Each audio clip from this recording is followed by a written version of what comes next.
பெருசா நிம்மதியான தூக்கம் பெருசா? பேசாம நான் வீட்லயே தூங்கி இருந்திருப்பேன். இப்ப நீங்க ஜாலியா நின்னு இந்த ப்ரோகிராம் பார்த்து என்ஜாய் பண்ணிட்டு இருக்கீங்க. இப்போ உங்களால நிம்மதியா தூங்க முடியுமா? நின்னுகிட்டே தூங்குறதுக்கு நான் குதிரையா? இத முடிச்சிட்டு வீட்டுக்கு போய் நிம்மதியா தூங்குவீங்க. அப்போ உங்களால ஜாலியா ப்ரோகிராம் பார்க்க முடியுமா? நான் நிம்மதியா தூங்குவேன். ஆனா என் வீட்டுக்காரமா நிம்மதி இல்லாம இருப்பா. நம்ம விடுற கொரட்டை சேத்தத்துல அவ தூக்கம் போயிடும். ஒரு 5000 ரூபாய் இருந்தா தாங்க, 2 நாள்ல கொடுத்துறேன். ஏம்மா இங்க கடன் வாங்குறதுக்கு வந்தியா பேச வந்தியா? திடீர்னு இன்னைக்கு தான் வந்து நிக்கிற. 5000 ரூபாய் கடன் கேக்குறிய, என்ன தைரியத்துல கேக்குற? அப்ப ஒரு மாசத்துக்கு முன்னாடியே கேட்டிருந்தா 1 லட்சம் தருவீங்களா? 5000 ரூபாய் நான் கொடுத்தா என்ன செய்வ?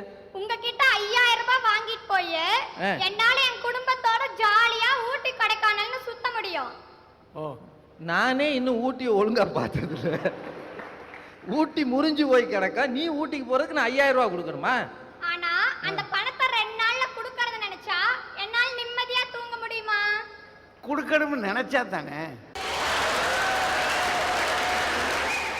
அதே நான் சேர்த்து வச்சிருக்கிற 50 ரூபாயில என் குடும்பத்தோட பார்க் போயிட்டு வந்தால் நான் நிம்மதியா தூங்குவேன். இது மாதிரி தான் மத்தவங்க கிட்ட கடன் வாங்காம இருக்கிறத வச்சு திருப்தி அடைகிற கீழ்த்தட்டு மக்கள் தான் இன்றைய சூழ்நிலையில ஜாலியா நிம்மதியா இருக்கிறாங்க. விளையாட்டு பிள்ளைகள் வெல்லாம வீடு வந்து சேருமா ஐயா? விளையாட்டு பிள்ளைங்க வெல்லாம வீடு வந்து சேருமா? சேராது. இந்த பிள்ளை பேசிக்கிட்டே இருந்துச்சு, நல்லது மாதிரி தெரிஞ்சுச்சா? ஆமா. புரியுத மாதிரி தெரிஞ்சுச்சா? ஆமா. ஏதாவது புரிஞ்சுச்சா? ஐயா நிம்மதியா இருக்காரா? அவர் நிம்மதியா இருக்காரான்னு அப்ப கேள்வி. பொதுமக்கள் நிம்மதியா இருக்காரான்னு கேட்டா அவர் நிம்மதியா இருக்காரா? உலகம் பூரா அறிவுரை சொல்ற ஐயாவே நிம்மதி இல்ல, அப்புறம் என்னையா உலகம் நிம்மதியா இருக்கும்? இதே மாதிரிதான் ஒரு 2-3 நாளைக்கு முன்னால அண்ணாச்சிட்ட போய் சொன்னேன். பெரியவர்கிட்ட போய், ஐயா கல்யாணம் முடிஞ்சு 4-5 வருஷம் ஆச்சு, என் பொண்டாட்டி நீ புரிஞ்சிக்கவே மாட்டுக்காளா அப்படின்னு. யார்கிட்ட? நம்ம பெரியவர்கிட்ட தான். வேற யார்கிட்ட போய் நான் விளக்கம் கேட்க முடியும்? அவரு போய்யா கல்யாணமாயி 40 வருஷம் ஆச்சு, நானே புரிஞ்சுக்க முடியல. 4 வருஷத்துல புரிஞ்சாராம்ல. ஒருத்தருக்கு கார் ஓட்ட கத்துக்கணும்னு ரொம்ப நாளாவே ஆசை. டிரைவிங் ஸ்கூல்ல போய் கத்துக்கிட்டா அதிக செலவாகும்ட்டு கரஸ்ல கத்துக்க நினைக்கிறாரு. கரஸ்ல வார ஒரு புக் அனுப்புவாங்க, அது வச்சு நம்ம கத்துக்கலாம். அவருடைய பணக்கார ஃப்ரெண்டு கிட்ட கெஞ்சி கூத்தாடி ஒரு கார் வாங்கி வைக்கிறாரு. ஃபர்ஸ்ட் வாரம் ஸ்டார்ட் பண்றத பத்தின புக் வருது, இவர் போய் ஸ்டார்ட் பண்ணி பார்க்கறாரு.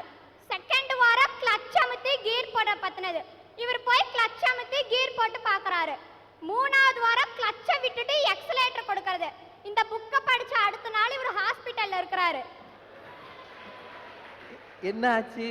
ஏன்னா முத வாரம் ஸ்டார்ட் பண்றது, 2வது வாரம் கிளட்ச் அமுத்தி கியர் போடுறது, 3வது வாரம் வண்டி மூவ் பண்றது, 4வது வாரம் தான் எப்படி பிரேக் போட பத்தின புக்கே வரும்.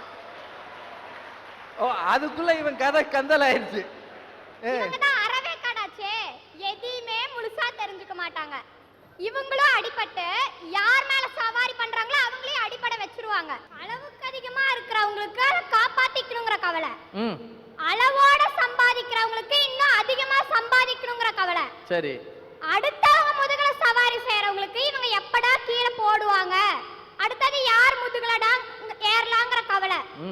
ஆனா நாளைக்கு பத்தின கவலையே இல்லாம அடுத்த வேலைக்காக சம்பாதிக்கிற கீழ்த்தட்டு மக்களுக்கு தான் இருக்கிறத வச்சு திருப்தி அடைகிற ஜாலி நிம்மதி. இப்ப நம்ம அரசாங்கத்தையே எடுத்துக்கோங்களேன். 2 ரூபாய் அரிசி, 2 ஏக்கர் நிலம், இலவச கலர் டிவி, இதெல்லாம் இவங்க வாழ்க்கை தரத்தை உயர்த்தறதுக்கு தானே. 100 ரூபாய் கூலி வாங்கினா 60 ரூபாயை வீட்டுல கொடுத்துட்டு 40 ரூபாயை கையில வச்சுக்கிட்டு ஒரு பார்ட்னரை சேர்த்துக்கிட்டு 27 ரூபாய்க்கு ஒரு கட்டிங் வாங்கி அடிச்சுக்கிட்டு 5 ரூபாய் குழந்தைங்க கிட்ட தீனி வாங்கி கொடுத்துட்டு ஜாலியா நிம்மதியா இருப்பாங்க.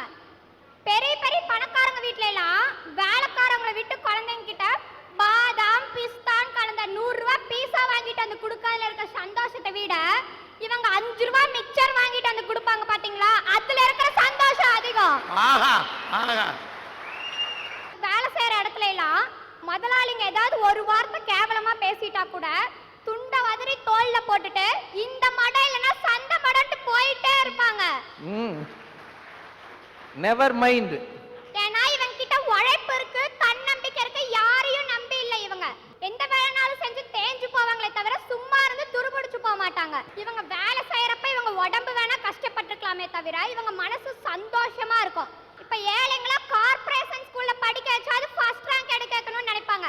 இந்த நடுத்தர மக்கள் எப்படி தெரியுமா, போலி கௌரவத்துக்காக அவன் கான்வென்ட்ல படிக்கிறான், அதனால என் பையனை எப்படியாவது ஒரு கடன் வாங்கி லோன் போட்டு எப்படியாவது கான்வென்ட்ல படிக்க வைக்கணும்னு சொல்லி போலி கௌரவத்துக்காக வாழ்ந்துட்டு இருக்காங்க. என்ன அழகா சொல்லுது பாருங்க. அப்பாவும் அம்மாவும் காலேஜ் ப்ரொஃபஸரா இருந்து புள்ள போய் ஃபர்ஸ்ட் ரேங்க் வாங்குறதுல என்னையா பெருமை? அப்பாவும் அம்மாவும் கூலி தொழிலாளியா இருந்து அது ஒரு கார்ப்பரேஷன் ஸ்கூல்ல ஃபர்ஸ்ட் ரேங்க் வாங்குனா அதான் பெருமை. இந்த தவமாய் தவம் இருந்து படம் பார்த்திருக்கீங்களா? பார்த்தனே. அதுல அந்த ஏழை அப்பா பிரஸ் வச்சிருப்பாரு. பிரஸ் வச்சிருக்காருனே ரொம்ப மிடில் கிளாஸா ஹை கிளாஸா நினைச்சிராதீங்க. அவரும் அதுல ஒரு பழைய பிரிண்டிங் மிஷின் வச்சிருப்பாரு. அடுத்த வேளை சாப்பாட்டுக்காக சம்பாதிக்கிறவர் இல்ல, அடுத்த வேளை தேவைக்காக சம்பாதிக்கிறவர். தீபாவளிக்கு முந்தின நாள் தன்னோட குழந்தைங்களுக்கு தேவையான துணிமணி, பட்டாசு, வீட்டுக்கு தேவையான மல்லிகை சாமானெல்லாம் பார்த்து விளக்கேட்டு வச்சிருப்பாரு. ஒரு போஸ்ட் ஆர்டர் வந்திருக்கும், அது முடிஞ்சதும் அந்த டெலிவரியில வர பணத்துல எல்லாம் வாங்கலாம்னு நினைச்சிருப்பாரு. அப்ப அந்த ஆர்டர் கேன்சல். என்ன செய்யறது நினைச்சு பாருங்க. விடிஞ்சா தீபாவளி, எதுவுமே வாங்கிட்டு போகலைன்னா குழந்தைங்களாம் ஏங்கி போயிடுவாங்களேன்னு கவலையோட உட்கார்ந்துட்டு இருக்கிறாரு. அப்போ ஒரு போஸ்ட் ஓட்டுற வேலை வருது. ராத்திரி எல்லாம் கண் முழிச்சு உழைச்சு போஸ்ட் ஒட்டி அவர் பார்த்து வச்சதெல்லாம் வாங்கிட்டு போறாரு. அந்த தீபாவளி அன்னைக்கு காலையில அவர் பசங்க 2 பேரும் ஓடி வந்து தொப்புன்னு அவர் மேல விழறாங்க. அப்ப அந்த ஏழை அப்பா லேசா கண் திறக்கிறாரு. அப்ப அவர் கண்ணுல தெரியுது அந்த சந்தோஷம். ராத்திரி எல்லாம் கண் முழிச்சு கண் செவந்து உடல் சோர்ந்து போய் ஓய்வு எடுத்துட்டு இருக்கிற அந்த நேரத்துல அந்த சோர்வையும் மீறி அவர் கண்ணுல தெரியுது அந்த சந்தோஷம். தன் குழந்தைங்களும் குதூகலமா இருக்குங்கிற அந்த சந்தோஷமும் நிம்மதியும் எந்த மேல் தட்டு அப்பாவுக்கு கிடைக்காதுங்க, கிடைக்கவே கிடைக்காது. ஒரு தாய் பரம ஏழை. எப்படிப்பட்ட ஏழைனா தங்களுடைய ஜாக்கெட்டை கூட அவங்களால கூலி கொடுத்து தைச்சுக்க முடியாத அளவுக்கு ஏழை. அருகாமனையில அரிஞ்சு ஊசி நூல் வச்சு கையில தைச்சு போட்டுக்குவாங்க. அந்த தாயினுடைய 8வது மகன் இன்னைக்கு உலக நாடுகள்ல பிரபலமா பேசக்கூடிய அளவுக்கு இருக்கிறாரு. ஈன்ற பொழுதின் பெரிதுவக்கும் தன் மகனை சான்றான் என கேட்ட தாய்ங்கிற மாதிரி அவருடைய படிப்படியான வளர்ச்சியும் பார்த்து அந்த தாய் எவ்வளவு நிம்மதியா இருப்பாங்க. வேற யாரும் இல்லைங்க அந்த 8வது மகன். 3 வயசு குழந்தைய கேட்டா கூட திருக்குறள் தாத்தான் அன்பா சொல்ற நம்ம நடுவர் ஐயா தாங்க அது.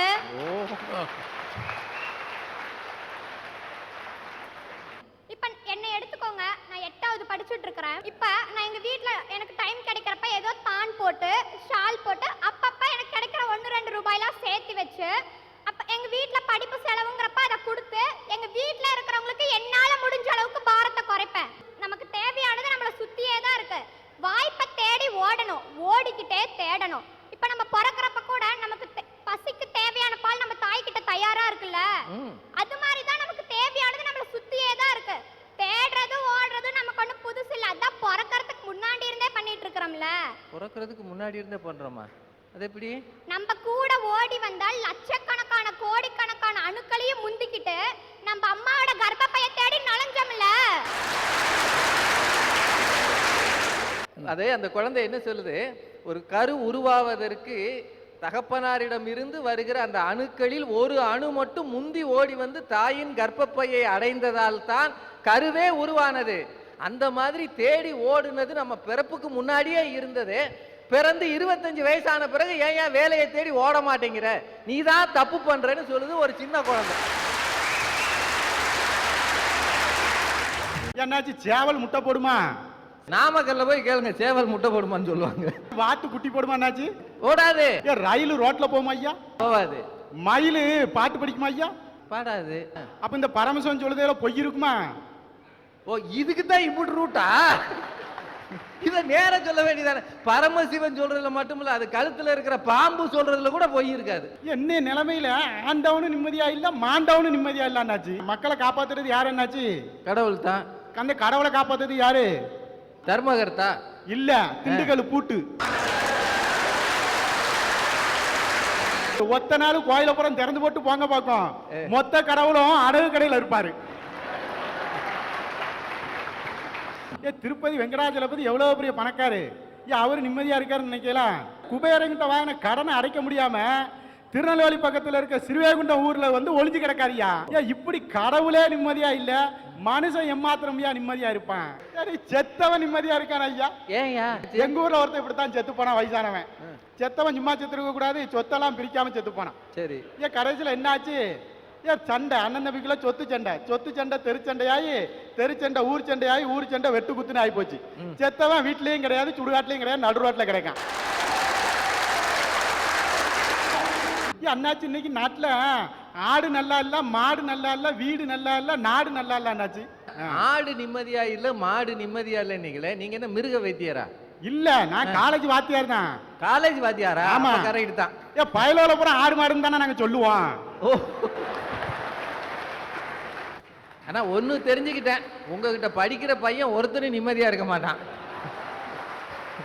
நானே நிம்மதியா இல்ல, அந்த பையல எப்படி நான் நிம்மதியா விடுவேன்? நாட்டில் நிர்ணயிக்கப்பட்டது என்று ஒன்று இருக்கிறது.